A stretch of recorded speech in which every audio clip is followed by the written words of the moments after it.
कहानी की शुरुआत होती है एक ग्रुप एक्सप्लोरर की टीम से जो साउथ अटलांटिक ओशन के बीच में होते हैं। उस शिप पर डेविड नाम का एक वेदर ऑफिसर था जो मौसम का हाल बताता है। वो लोग एक ऐसे आइलैंड की तरफ जा रहे थे जो समंदर के बीचों बीच मौजूद था। सरकार ने डेविड को वहां इसलिए भेजा था ताकि वो उस आइलैंड के बदलते मौसम का ऑब्जर्वेशन कर सके। डेविड को लगभग 1 साल तक वहां रुकना था मौसम का डेटा कलेक्ट करने के लिए। पूरा साल मौसम का डेटा कलेक्ट करने के बाद फिर उसे वापस लौट आना था। डेविड को साल भर का खाना और जरूरत का सारा सामान दे दिया गया था। कई दिन के सफर के बाद आखिरकार वो आइलैंड तक पहुंच गए। वो लोग बोट की मदद से उस आइलैंड पर उतरे। ये आइलैंड पूरी तरह से वीरान था, जहां एक परिंदा भी दिखाई नहीं दे रहा था। उस आइलैंड पर एक लाइट हाउस और एक छोटा सा घर था जहां डेविड को रहना था, क्योंकि इससे पहले भी एक रॉबर्ट नाम का वेदर ऑफिसर यहाँ रहता था, लेकिन अब उसकी ड्यूटी का वक्त खत्म हो चुका था। उसने 1 साल तक अकेले उस आइलैंड पर रहकर मौसम का डेटा कलेक्ट किया। अब उसकी जगह डेविड यहाँ पूरा साल मौसम का डेटा कलेक्ट करने के लिए रहेगा और वो पुराना ऑफिसर रॉबर्ट शिप के साथ वापस चला जाएगा। लेकिन जब पूरी टीम ने घर को विजिट किया तो वो हैरान रह गए, क्योंकि वहाँ किसी भी इंसान का नामो निशान नहीं था। कमरे के अंदर पुराने ऑफिसर का सारा सामान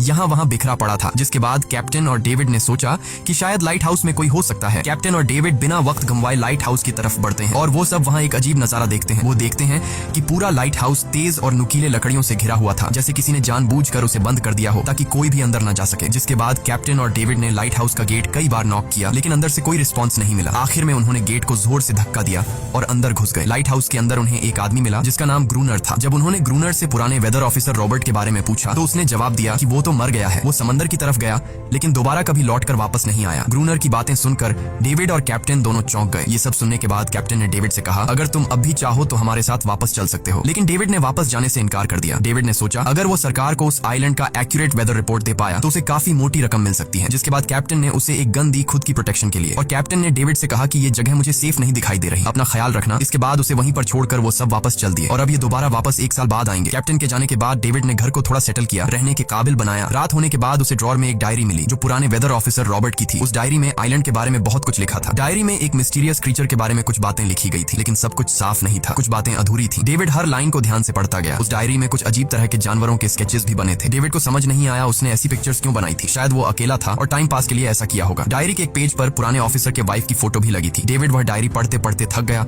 और धीरे धीरे उसकी आंख लग गई। अगली सुबह डेविड ने मौसम का डेटा कलेक्ट करना शुरू कर दिया, लेकिन समंदर के पास पहुंचते ही उसके कदम रुक गए। उसने देखा कि चट्टानों के बीच कुछ पत्थर अजीब तरीके से सजाए गए हैं और उनके बीच शेल्स रखे थे अजीब से पैटर्न में। डेविड ने सोचा शायद ये सब ग्रूनर ने किया है। वो ये सोचकर दोबारा अपने काम में लग गया। काम के दौरान जब उसने दूरबीन से लाइट हाउस की तरफ देखा तो उसे ग्रूनर के साथ एक और इंसान भी दिखाई दिया, लेकिन पलक झपकते ही वो गायब हो गया। डेविड ने दोबारा उसे देखने की कोशिश की, लेकिन फिर उसे लगा कि ये उसका वहम है। रात को डेविड अपने काम में बिजी था, तभी दरवाजे पर नॉक हुआ। उसे लगा कि शायद ये ग्रूनर है। डेविड ने उसका नाम पुकारा, लेकिन कोई जवाब नहीं मिला। हाथ में लैंप लेकर जैसे ही डेविड दरवाजे की तरफ बढ़ा तो उसके कानों में कुछ अजीब सी आवाजें गूंजने लगी जो किसी इंसान की बिल्कुल भी नहीं थी। और फिर उसने देखा गेट के नीचे से किसी अजीबोगरीब क्रीचर का हाथ अंदर आने की कोशिश कर रहा है। वो इंसान का हाथ बिल्कुल भी नहीं था। ये देखकर डेविड के पांव तले जमीन ही खिसक गई। वो तुरंत बेसमेंट की तरफ भागा और वहां जाकर छुप गया। कुछ ही देर में वो मिस्टीरियस क्रीचर घर के अंदर घुस चुकी थी। वो छुप छुप कर डेविड को ढूंढ रही थी और डेविड बेसमेंट के एक छोटे से दरार से उसे देखने लगा। डेविड की हलचल से उस क्रीचर ने डेविड को देख लिया। जिसके बाद वो क्रीचर डेविड को मारने के लिए तेजी से उसकी तरफ भागा और दरार से उसे पकड़ने की कोशिश करने लगा। तो डेविड ने खुद को बचाने के लिए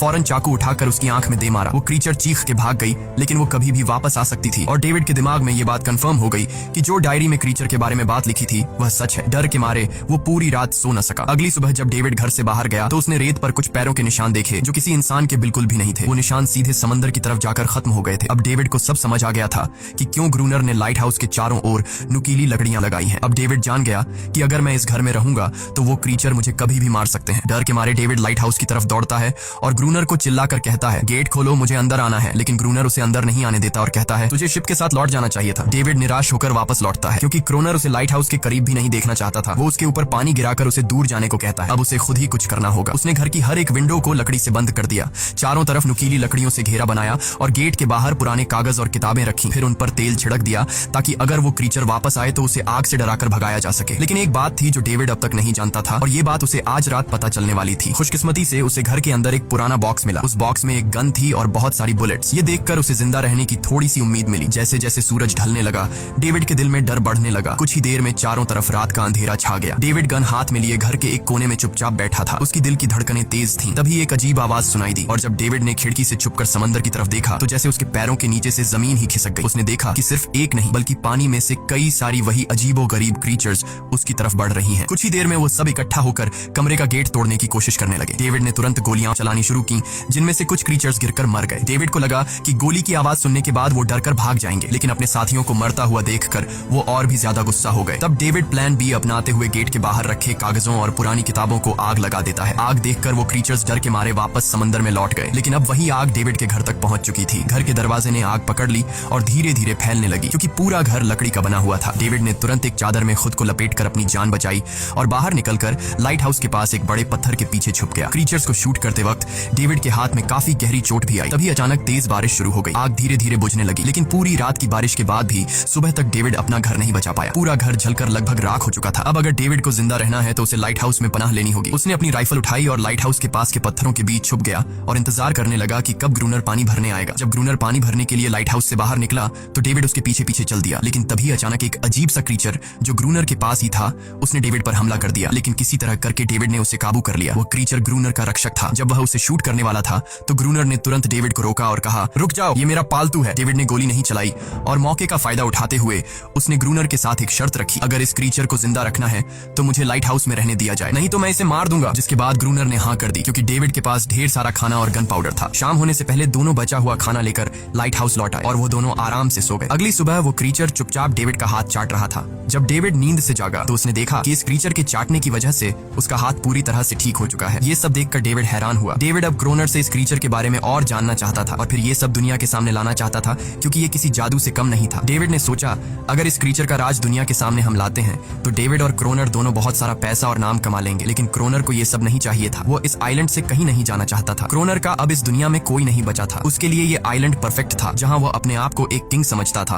और अपनी मर्जी का मालिक। इसी वजह से उसने आइलैंड के कई हिस्सों में लिख दिया था, क्रोनर यहाँ का बादशाह है। लेकिन डेविड को ये समझ नहीं आ रहा था कि ये अजीब सी क्रीचर क्रोनर की फालतू कैसे बनी। तो क्रोनर ने बताया कि एक बार क्रोनर ने उसकी जान बचाई थी। वो गलती से उसके फिशिंग नेट में फंस गई थी। तब ये क्रीचर छोटी थी और उस दिन के बाद से वो क्रोनर के साथ ही रह गई। उसकी हर बात माननी शुरू कर दी। लेकिन क्रोनर एक सख्त इंसान था। वो इस क्रीचर के साथ बहुत बुरा बर्ताव करता था। क्रोनर हर दिन इस क्रीचर के साथ फिजिकल रिलेशन रखता था। क्रोनर ने बताया कि एक बार इस क्रीचर ने मुझ पर हमला भी किया था और उसके बदले में क्रोनर ने उसे ऐसी सजा दी कि उस सजा के बाद वो क्रीचर अपने आप को क्रोनर की गुलाम समझने लगी। और आप सब भी समझ गए होंगे कि हर रात वो क्रीचर समुद्र से बाहर क्यों आते हैं। वो सभी इसलिए आते हैं ताकि अपने साथी को क्रोनर से छुड़वाकर वापस ले जाए। लेकिन क्रोनर ऐसा नहीं होने देता। वो क्रीचर्स दिन के उजाले में अटैक नहीं कर सकते, क्योंकि सूरज की रोशनी उनकी स्किन जला देती है। डेविड अब यहाँ और नहीं रहना चाहता था। वो किसी तरह से आइलैंड से अपनी जान छुड़ाना चाहता था। खैर, शाम होने लगी और क्रोनर ने उससे कहा, गन लेकर रेडी हो जाओ, क्योंकि वो क्रीचर्स कभी भी हमला कर सकते हैं। वो लाइट हाउस की लाइट ऑन करने के लिए तैयार हो गए और कुछ ही देर में समुद्र से बड़ी संख्या में क्रीचर्स निकलकर बाहर आ गए। वो लाइट हाउस की तरफ बढ़ते जा रहे थे। क्रोनर उन पर लगातार फायर करता जा रहा था, लेकिन डेविड पूरी तरह से डर गया था। वो लाइट हाउस के अंदर की तरफ आने लगा। क्रोनर के बार बार कहने के बावजूद वो बस एक कोने में चुपचाप बैठा रहा और कुछ ही देर में डेविड बेहोश हो गया। क्रोनर पूरी रात अकेला इन क्रीचर्स से लड़ता रहा। अगली सुबह क्रोनर ने गुस्से में डेविड के मुंह पर पानी डालकर उसे उठाया और कहा, अगर तुम्हें जिंदा रहना है तो इनकी जान लेनी होगी, नहीं तो तुम्हें लाइट हाउस से निकाल दिया जाएगा और तुम्हें मेरी हर बात माननी होगी। रोजाना पानी भर कर लाना, लाइट हाउस के छोटे बड़े काम करना और रात को मेरे साथ गार्ड ड्यूटी भी करनी होगी। अब डेविड के पास दूसरा कोई ऑप्शन नहीं था। इसी वजह से ये सब करना उसकी मजबूरी बन गया। डेविड अब क्रोनर की हर बात मानने लगा। लेकिन एक चीज थी जो उसे बिल्कुल भी पसंद नहीं आई। वो ये थी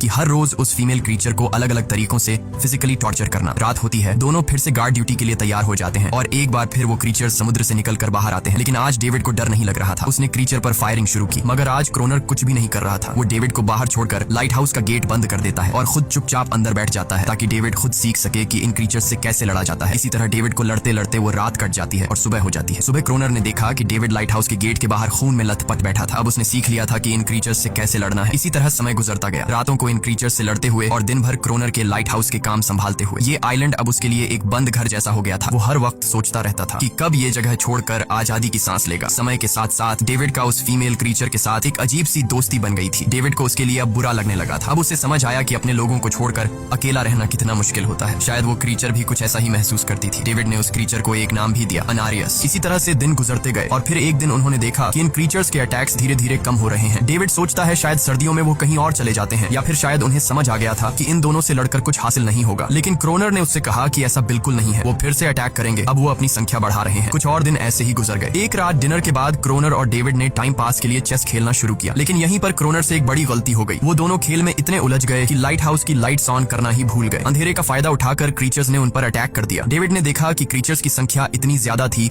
कि दो लोग मिलकर भी ज्यादा देर तक नहीं लड़ सकते थे, और इस बार उनके पास कोई प्लानिंग भी नहीं थी। गन्स की बुलेट्स भी ऑलमोस्ट खत्म हो चुकी थी। इसी तरह बचते बचाते वो लाइट हाउस के टॉप तक पहुंच गए। लेकिन इस बीच क्रोनर के पैर में एक गहरी चोट आ गई। वो क्रीचर्स आज उन पर भारी पड़ गए थे। दोनों को लगा कि आज उनकी मौत पक्की है। लेकिन खुशकिस्मती से सुबह हो गई। जैसे ही सूरज धीरे धीरे धीरे उभरता है। वो क्रीचर्स लाइट हाउस छोड़कर समुद्र में वापस चले जाते हैं। कड़कती धूप निकलने के बाद एनेरियस क्रोनर के जख्म को ठीक करने की कोशिश करती है, लेकिन अब तक डेविड को समझ आ चुका था कि वो इन क्रीचर्स के साथ ये लड़ाई जीत नहीं सकते। बुलेट्स भी अब खत्म होने के करीब हैं। उनके पास खाना भी इतना नहीं है कि वो ज्यादा देर तक चल सके। लकीली अगले दिन जब डेविड लाइट हाउस के बाहर इधर उधर घूम रहा था तो उसने समुद्र में एक जहाज देखा। वो जल्दी से अंदर से फ्लेयर गन लाया और जहाज को सिग्नल देने गया, लेकिन क्रोनर ने उसे रोक दिया क्योंकि वो नहीं चाहता था कि डेविड यहाँ से जाए। उसी वक्त अनारियस ने क्रोनर पर हमला कर दिया। वो डेविड को क्रोनर से बचाना चाहती थी। क्रोनर किसी को भी ये आइलैंड छोड़ने नहीं देना चाहता था। ये आइलैंड उसकी अपनी दुनिया थी जहाँ वो एक किंग की तरह रहता था। वो डेविड को भी जाने नहीं देना चाहता था। इतने समय से अकेला रहने के बाद अब उसके पास कोई था जिससे वो बात कर सकता था, और अगर डेविड उस शिप में वापस चला गया तो वो वहाँ जाकर सबको एनेरियस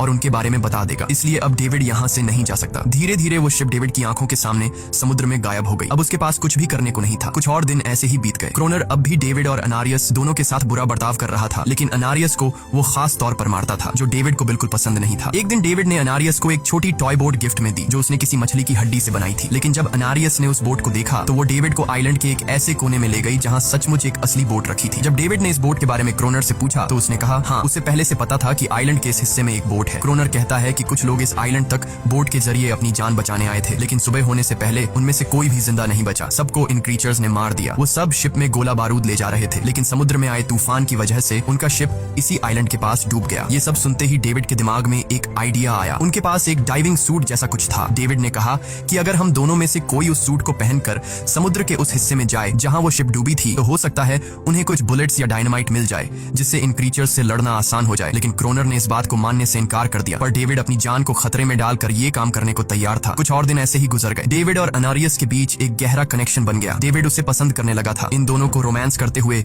ये सब क्रोनर ने चुपके से देख लिया। क्रोनर को लगा कि अनारियस उसे छिन जाएगी, इसलिए डेविड को रास्ते से हटाना पड़ेगा। अगले दिन क्रोनर खुद डेविड की बात मानने को तैयार हो जाता है। वो डेविड से कहता है ठीक है, तुम सूट पहनकर नीचे पानी में जाओगे और वहाँ ढेर सारा RDX कलेक्ट करोगे, फिर मैं तुम्हें बोट से ऊपर की तरफ खींच लूंगा। लेकिन क्रोनर का असली इरादा कुछ और ही था। वो चाहता था कि डेविड उसकी मदद से समुद्र के नीचे रखे डायनामाइट के बॉक्सेस वापस सरफेस तक ले आए और उसके बाद उसे वही समंदर में अकेला छोड़ दे ताकि वो क्रिएचर्स उसे मार दें। इस तरह डायनामाइट भी उसके पास आ जाएगा और अनारियस फिर से उसकी गुलाम बन जाएगी। वो दोनों बोट में बैठकर उस जगह पहुंच गए जहां शिप पानी में डूबा था। डेविड ने डाइविंग सूट पहना और समंदर के नीचे उतर गया। नीचे जाने के बाद डेविड ने देखा कि शिप पूरी तरह तबाह हो चुकी है, लेकिन उसकी किस्मत अच्छी थी कि उसे कुछ डायनामाइट के बॉक्स मिल गए। लेकिन तभी अचानक कुछ क्रिएचर उसके सामने आ गए। क्रिएचर्स को देखते ही डेविड घबरा गया और नीचे गिर पड़ा। वो डाइविंग सूट इतना भारी था कि वह हिल भी नहीं पा रहा था और डेविड क्रोनर को ऊपर सिग्नल भी नहीं भेज पाया। क्रोनर को लगा कि शायद वह क्रिएचर्स डेविड को मार चुके हैं, लेकिन असल में वो तो सिर्फ दो छोटे बच्चे थे। डेविड ने जैसे तैसे करके अपना डाइविंग सूट वहीं छोड़ दिया और ऊपर सतह तक खुद को पहुंचाया। उन्हें वहां कुछ पुराने बॉक्स मिले जिनमें डायनामाइट था। इसके बाद यह दोनों काम पर लग गए। उन्होंने लाइट हाउस के आसपास 2 लेयर्स में डायनामाइट बिछा दिया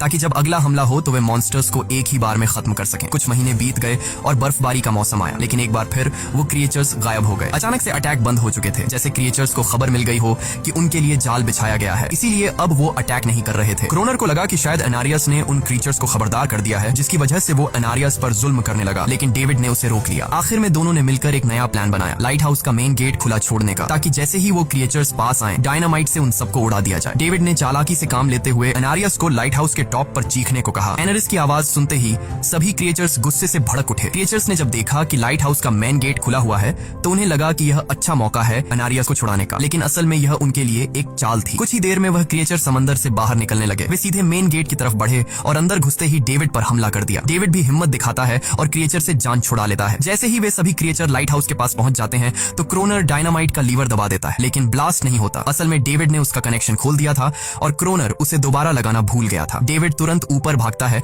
और डायनामाइट का वायर जोड़ना शुरू करता है। तब तक वो क्रिएचर्स लाइट हाउस पर चढ़ने की कोशिश कर रहे होते हैं, जिन्हें सिर्फ अकेला क्रोनर रोकता है। जैसे ही कनेक्शन पूरा होता है डेविड पहला लेयर उड़ा देता है, जिससे कई क्रिएचर्स ब्लास्ट में खत्म हो जाते हैं, लेकिन अभी भी काफी मॉन्स्टर्स लाइट हाउस पर हमला करने के लिए तैयार होते हैं। इस वजह से क्रोनर दूसरा लेयर भी ब्लास्ट कर देता है। दोनों उस जोरदार धमाके में बेहोश हो जाते हैं। अगली सुबह जब दोनों होश में आए तो उन्होंने देखा कि एनरियस वहां नहीं थी। ब्लास्ट में चारों तरफ मरे हुए क्रिएचर्स पड़े थे। क्रोनर उन सबको मार रहा था जो जख्मी हालत में जिंदा बचे थे। तभी डेविड की नजर उनमें से एक के गले में लटके एक नेकलेस पर पड़ी। उस क्रिएचर को तड़पता हुआ देखकर डेविड को उस पर तरस आ जाता है और उसे अपनी गलती का एहसास हो जाता है। जिन क्रिएचर्स को वह अब तक खूंखार समझते आए थे वो भी इंसानों की तरह थे, सिर्फ बोल नहीं सकते थे। लेकिन क्रोनर के लिए यह सब बेकार बातें थी। उस दिन के बाद वह क्रिएचर्स फिर कभी अटैक नहीं कर पाए, लेकिन हर दिन समंदर के किनारे से रोने की आवाजें आती थी। डेविड को अब तक नहीं पता था कि उन्होंने कितना बड़ा नुकसान कर दिया था, कितनी फैमिली टूट गई, कितने बच्चों ने अपने लोग खो दिए, सिर्फ एक गलतफहमी की वजह से। अगले दिन डेविड ने समंदर में उन क्रिएचर्स के कुछ छोटे छोटे बच्चों को देखा, वो सब जिन्होंने अपने परिवार खो दिए थे। डेविड ने पत्थरों का एक गोल सर्कल बनाया और उसके बीच में वह छोटी टॉय बोट रख दी ताकि एनरिस उसे देखकर वापस लौट आए। डेविड ने कई घंटे इंतजार किया लेकिन एनरिस कभी वापस नहीं आई। सुबह नींद से जागने के बाद डेविड ने देखा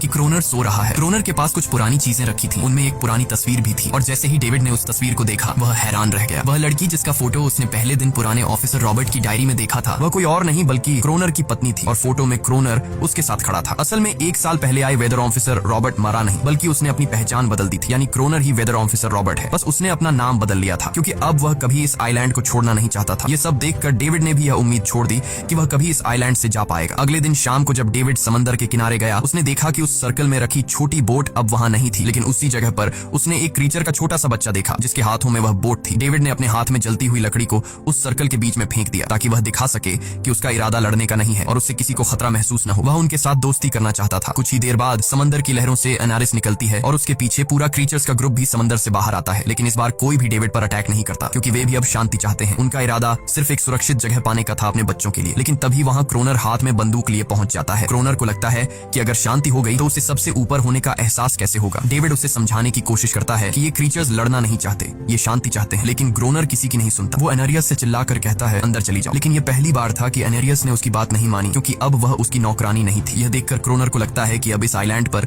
उसकी बादशाहत नहीं रही। क्रोनर खुद को अंदर से कमजोर महसूस करने लगता है क्योंकि अब कोई भी उसका हुक्म नहीं मान रहा था। गुस्से में उसने लाइट हाउस की तरफ कदम बढ़ाए। डेविड को लगा शायद क्रोनर को अब समझ आ गया होगा कि हर एक जानवर आजादी चाहता है, कोई भी किसी का गुलाम बनकर नहीं जीना चाहता। लेकिन क्रोनर के सर से बादशाहत का भूत कहां उतरने वाला था। जैसे ही वह लाइट हाउस पहुंचा उसने सिग्नल गन से एक फ्लेयर छोड़ी जो सीधा जाकर एक क्रीचर के बच्चे से टकरा गई। उस बच्चे की तुरंत मौत हो गई। सभी क्रीचर्स डर के मारे भाग गए और एनेरियस ने भी डेविड पर अपना पूरा भरोसा खो दिया। गुस्से से पागल डेविड तुरंत लाइट हाउस की तरफ भागता है क्रोनर को सबक सिखाने। डेविड उससे लड़ने लगता है, क्यों किया तूने ये सब? ये लोग तो बस शांति चाहते थे। लेकिन क्रोनर इतना हिंसक हो चुका था कि उसने डेविड को मारने का फैसला कर लिया। वह हाथ में लोहे का रॉड लेकर जैसे ही डेविड पर वार करने जा रहा था डेविड ने उसे उसके असली नाम से पुकारा और कहा रुक जाओ रॉबर्ट, तुम खूनी नहीं हो। ये सुनकर क्रोनर एकदम रुक गया। असल में रॉबर्ट ऐसा इंसान कभी था ही नहीं। इस आइलैंड पर आने के बाद अकेले रहने की वजह से उसकी मेंटल हेल्थ बिगड़ चुकी थी। अकेलापन, अपनी पत्नी की मौत और गहरा डिप्रेशन, इन सब ने उसे ऐसा बना दिया था। वह असल में कोई किलर नहीं था, वह एक अच्छा इंसान था। क्रोनर को एहसास हुआ कि ये क्रीचर्स कभी लड़ना नहीं चाहते थे, वे बस शांति चाहते थे। क्रोनर ने उन्हें सिर्फ इसलिए मारा ताकि वह खुद को पावरफुल दिखा सके और अब क्रोनर को अपनी गलती का एहसास हो चुका था, इसीलिए उसने खुद को उन क्रीचर्स के सामने सरेंडर कर दिया और कुछ ही पलों में उन्होंने उसे मार दिया। डेविड लाइट हाउस के अंदर खुद को लॉक कर लेता है। समय ऐसे ही बीतता चला जाता है